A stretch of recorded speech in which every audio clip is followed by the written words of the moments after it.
Hello दोस्तों, debug time course Xamarin form tutorials with Xamarin Studio में आप सबको एक बार फिर वेलकम करता हूं। प्रीवियस ट्यूटोरियल में हमने शेयर्ड एप्लीकेशन प्रोजेक्ट और पोर्टेबल क्लास लाइब्रेरी के बारे में डिस्कशन की थी और देखा था कि दोनों में क्या डिफरेंस है और हम प्लेटफॉर्म स्पेसिफिक कोड के लिए दोनों को किस तरह यूज़ कर सकते हैं। आज के ट्यूटोरियल में हम ज़ैमल यानी एक्सटेंसिबल एप्लीकेशन मार्कअप लैंग्वेज के बारे में डिस्कशन करेंगे। हम देखेंगे कि ज़ैमल लैंग्वेज क्या है, ये हमें क्या क्या फीचर्स प्रोवाइड करती है C# के बदले में, और इससे हम ज़ैमलिन फॉर्म्स में किस तरह यूज़ कर सकते हैं। तो आइए स्टार्ट करते हैं। सबसे पहले व्हाट इज़ ज़ैमल। ज़ैमल एक XML based declarative markup language है जिसे C# की तरह माइक्रोसॉफ्ट ने डेवलप किया था। ज़ैमल को आप किस लिए यूज़ कर सकते हैं, जिस तरह C# में आप इंस्टेंसेस क्रिएट करते हैं उसी तरह आप ज़ैमल के ज़रिए भी इंस्टेंसेस क्रिएट कर सकते हैं। ज़ैमल आपको क्या एडवांटेज प्रोवाइड करती है। एक तो ये C# का अल्टरनेटिव है, मतलब अगर आप C# यूज़ करना चाहते हैं तो आप सिर्फ C# कर सकते हैं, लेकिन अगर आप ज़ैमल और C# दोनों कंबाइन यूज़ करना चाहते हैं तो आप ज़ैमलिन फॉर्म्स में वो भी कर सकते हैं। ज़ैमल का एक फ़ीचर ये है कि ये आपके यूज़र इंटरफेस लेयर को आपकी बिजनेस लॉजिक लेयर से टोटली सेपरेट कर देता है। अगर आपको XML और HTML के बारे में थोड़ा बहुत नॉलेज है तो आपको पता होगा कि XML हमारी बेसिकली यूज़ होती है कॉन्फ़िगरेशन सेटिंग्स के लिए और HTML हमारी यूज़ होती है यूज़र इंटरफेस डिज़ाइन करने के लिए हमारी वेबसाइट्स में। इसी तरह ज़ैमल हमारी एप्लीकेशंस, अब चाहे वो मोबाइल एप्लीकेशंस हो, डेस्कटॉप एप्लीकेशंस हो, ये बेसिकली इनके यूज़र इंटरफेसेस डिज़ाइन करने के लिए यूज़ होती है। अब आपको एक फ़ायदा ये होता है कि अगर तो आप स्मॉल प्रोजेक्ट्स पे काम कर रहे हैं तो आपके पास यकीनन स्मॉल टीम होगी, हो सकता है उसमें आप खुद ही डेवलपर हो, खुद ही डिज़ाइनर हो और खुद ही टेस्टर हो। लेकिन अगर आप high level projects, large scale या एंटरप्राइज लेवल प्रोजेक्ट्स पे काम कर रहे हैं तो उसमें आपकी टीम थोड़ी डिफरेंट होती है, यानी डिफरेंट कैटेगरीज में आपकी टीम डिवाइड होती है, जिनमें डिज़ाइनर्स अलग होते हैं, आपके टेस्टर्स अलग होते हैं, डेवलपर्स अलग होते हैं। अब अगर आप C# यूज़ कर रहे हैं तो C# में आपको फ़ायदे तो खैर बहुत हैं, लेकिन आपको उसमें पैरेलल वर्किंग फीचर अवेलेबल नहीं है। यानी अगर आप C# में प्रोजेक्ट्स कर रहे हैं तो आप डिपेंड कर रहे हैं डिज़ाइनर पे, यानी डिज़ाइनर जब आपका फ्रंट एंड आपका डेवलप कर लेगा उसके बाद आप उसका बैक एंड यानी बिजनेस लॉजिक आप उसका डेवलप करेंगे। लेकिन अगर आप ज़ैमल यूज़ कर रहे हैं तो आपके जो डिज़ाइनर्स हैं वो ज़ैमल को यूज़ करते हुए आपका फ्रंट एंड यानी UI लेयर आपकी डिज़ाइन कर सकते हैं और इसी दौरान पैरेलल में आप उसका बिजनेस लॉजिक लेयर आप वो डेवलप करना स्टार्ट कर सकते हैं। ये दोनों पैरेलल में काम कर सकते हैं। जिस तरह C# में आप इंस्टेंसेस क्रिएट करते हैं उसी तरह आप ज़ैमल में भी इंस्टेंसेस क्रिएट कर सकते हैं, लेकिन आपकी ज़ैमल की हायरार्की जो है वो ट्री शेप हायरार्की होती है। ट्री शेप या पेरेंट चाइल्ड हायरार्की, यानी आपका जो एक एलिमेंट होगा वो आपका पेरेंट होगा, उसके अंदर आपके एक या एक से ज़्यादा चिल्ड्रन हो सकते हैं। और ज़ैमल का एक जो सबसे ज़्यादा यूज़ किया जाने वाला फीचर है वह है कंपाइल टाइम विजुअल डिज़ाइनर, जो कि अभी अंडर डेवलपमेंट है और सिर्फ ज़ैमलिन स्टूडियो के अल्फ़ा वर्जन में अवेलेबल है। विजुअल डिज़ाइनर क्या करता है, जैसे जैसे आप ज़ैमल लिख रहे हैं आपके कोड की विजुअलाइजेशन आपको दिखाता रहता है। अगर आप इसके मुकाबले में C# में कोड कर रहे हैं तो आपको हर बार विजुअली मोबाइल स्क्रीन पे अपने एलिमेंट्स देखने के लिए आपको बार बार प्रोजेक्ट अपना रन करना पड़ता है, जिसमें मतलब आपका काफ़ी टाइम ज़ाया होता है।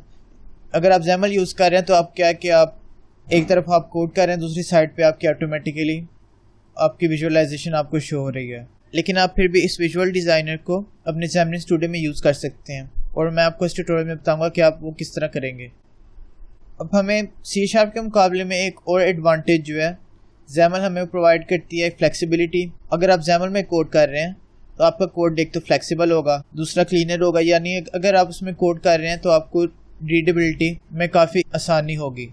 एक और फीचर जो है वो है कि अगर आप ज़ैमल में कोड कर रहे हैं तो उसे मेंटेन और मॉडिफाई करना C# के मुकाबले में काफ़ी आसान है। इसके अलावा ये बात आप ज़हन नशीन कर लें कि ज़ैमलिन फॉर्म्स के लिए ज़ैमल जो है वो आपकी WPF सिल्वरलाइट या विंडोज़ की ज़ैमल से बिल्कुल डिफरेंट है, क्योंकि आपकी ज़ैमलिन फॉर्म्स की ज़ैमल में डिफरेंट क्लासेस इंप्लीमेंट हैं, डिफरेंट इवेंट्स हैं, जिनमें से कुछ आपस में कॉमन हो सकते हैं। अगर आप पहले ज़ैमल पे काम कर चुके हैं तो आपको काफ़ी फेमिलियरिटी होगी, लेकिन क्लासेस क्योंकि डिफरेंट वे से इम्प्लीमेंट हैं तो ज़ैमल इस मुकाबले में थोड़ी डिफरेंट है बाकी प्लेटफॉर्म्स की ज़ैमल से। ज़ैमल पे मज़ीद बात करने से पहले हम इसका एक डेमो देख लेते हैं। तो डेमो स्टार्ट करने से पहले मैं आपको बता दूं कि अगर आपके पास ज़ैमलिन का अकाउंट अवेलेबल है तो आप उसके ज़रिए साइन इन कर लें, लेकिन अगर आपके पास ज़ैमलिन का अकाउंट अवेलेबल नहीं है तो आप xamarin.com पे जाके फ्री रजिस्ट्रेशन कर सकते हैं। रजिस्ट्रेशन Xamarin के लिए आपके इसलिए ज़रूरी है कि अगर आपने विजुअल डिज़ाइनर यूज़ करना है तो आपको उसके लिए अल्फ़ा चैनल पे शिफ्ट करना पड़ता है, जो कि अगर आप साइन इन नहीं है तो आपकी उसकी अल्फ़ा चैनल से अपडेट्स कुछ फेल हो जाती हैं। इसलिए हमने क्या करना है कि हमने रजिस्ट्रेशन कर लेनी है, साइन इन करना है और फिर उसके बाद अपडेट करनी है। अगर आपने Xamarin स्टूडियो स्टार्टिंग में अगर आप यूज़ कर रहे हैं और आप चेक फॉर अपडेट्स करते हैं तो आपका चैनल होगा स्टेबल पे होगा। आपकी इस तरह विंडो मतलब आपको शो हो रही होगी। आपने यह करना है कि आपने अपडेट चैनल को अल्फ़ा चैनल पे आपने स्विच कर देना है और उसमें फिर जितनी अपडेट्स होंगी वो आपने सब इंस्टॉल कर लेनी है।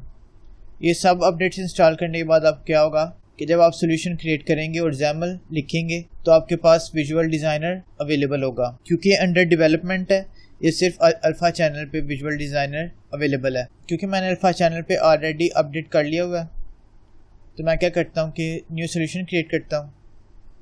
उसी तरह ऐप कैटेगरी में फॉर्म्स ऐप पे क्लिक करना है आपने। उसके बाद नेक्स्ट आपने अपनी ऐप का नाम लिखना है। हम इधर लिखते हैं XAML डेमो। उसी तरह टारगेट प्लेटफॉर्म्स एंड्रॉयड और iOS। शेयर्ड कोड में आपने कर लेना है यूज़ पोर्टेबल क्लास लाइब्रेरी। अब प्रीवियस ट्यूटोरियल में हमने जितने भी प्रोजेक्ट्स क्रिएट किए थे उनमें हमने इस बॉक्स को अनचेक कर दिया था। इस प्रोजेक्ट के लिए आपने इस बॉक्स को चेक कर देना है। उसके बाद नेक्स्ट पे क्लिक करना है और अपना सोल्यूशन क्रिएट कर लेना है।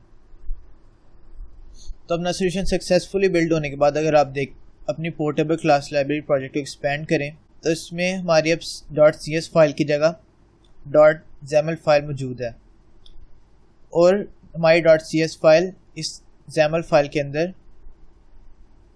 अवेलेबल है। लेकिन अगर आप इस XAML.cs फाइल को ओपन करते हैं तो आपके पास अब एक पार्शियल क्लास मौजूद है, जो कि प्रीवियस प्रोजेक्ट्स में आपके पास एक सिंपल क्लास थी जिसमें आपका सारा डिफ़ॉल्ट टेम्पलेट में हार्ड कोडेड आपके पास एक स्टैक लेआउट था जिसके अंदर आपके पास लेबल अवेलेबल था। अब इस प्रोजेक्ट में क्योंकि आपने XAML यूज़ किया है तो आपका वो सारा डिफ़ॉल्ट कोड जो है वो .xaml फाइल में अवेलेबल है। ये देखिए अल्फ़ा चैनल पे अपडेट करने के बाद आपको आपका इस तरह विजुअल डिज़ाइनर शो होगा। अब आपका जो आपके डिफ़ॉल्ट टेम्पलेट में जब आप XAML यूज़ नहीं कर रहे थे तो आपका सारा कोड ये अवेलेबल था। आपके पास एक लेबल था जिसमें टेक्स्ट लिखा हुआ था वेलकम टू Xamarin Forms। इसे हम अभी मज़ीद डिस्कस करेंगे, लेकिन क्योंकि हमारा एंड्रॉयड फ़ोन अभी बिल्ड एरर दे रहा है तो हम इस एरर को रिजॉल्व करते हैं। अपने सोल्यूशन का प्रीव्यू देखने के लिए आपको क्या करना पड़ेगा कि आपको आपने यह करना है कि पहले अपना सोल्यूशन आपने बिल्ड कर लेना है। बिल्ड करने के बाद भी आपको एक इशू फेस करना पड़ेगा।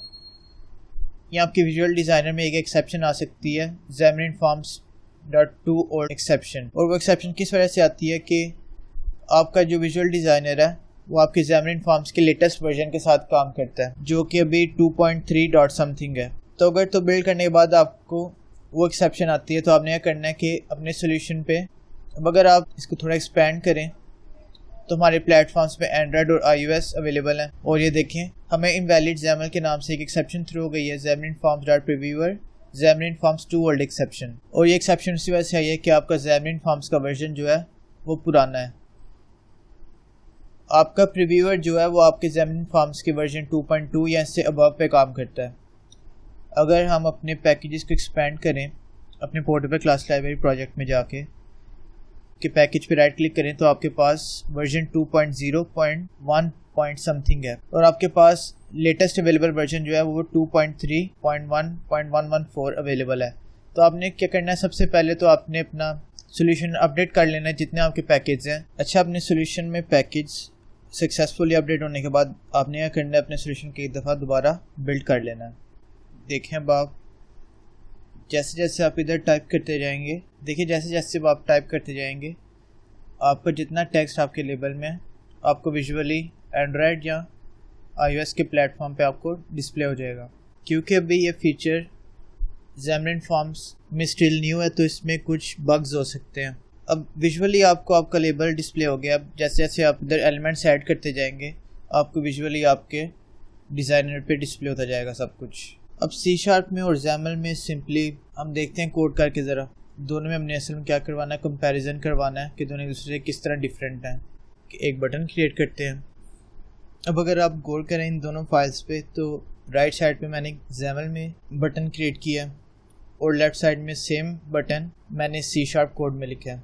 अब अगर आप कंपेयर करें C# और XAML के कोड को, तो XAML का कोड ज़्यादा क्लीनर है। प्लस आपको क्या मिल जाता है, साथ कंपाइल टाइम पे उसका प्रीव्यूअर मिल जाता है।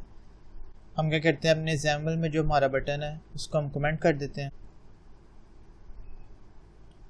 और जो हमने अपना C# में बटन क्रिएट किया उसको रन करके देखते हैं। दोनों मोबाइल स्क्रीन पे आप देख सकते हैं, राइट साइड पे हमारा विजुअल डिज़ाइनर है और लेफ़्ट साइड पे हमने जो C# में कोड किया हमारा वो प्रोजेक्ट रन होके हमें वो बटन डिस्प्ले हो रहा है। तो ये कुछ फीचर्स हैं जो आपको XAML के ज़रिए अवेलेबल हैं और आपको C# में अवेलेबल नहीं होते। इसी के साथ हमारा डेमो क्लियर होता है। अब जहाँ XAML के कुछ एडवांटेज हैं, वहाँ XAML के कुछ लिमिटेशंस भी हैं।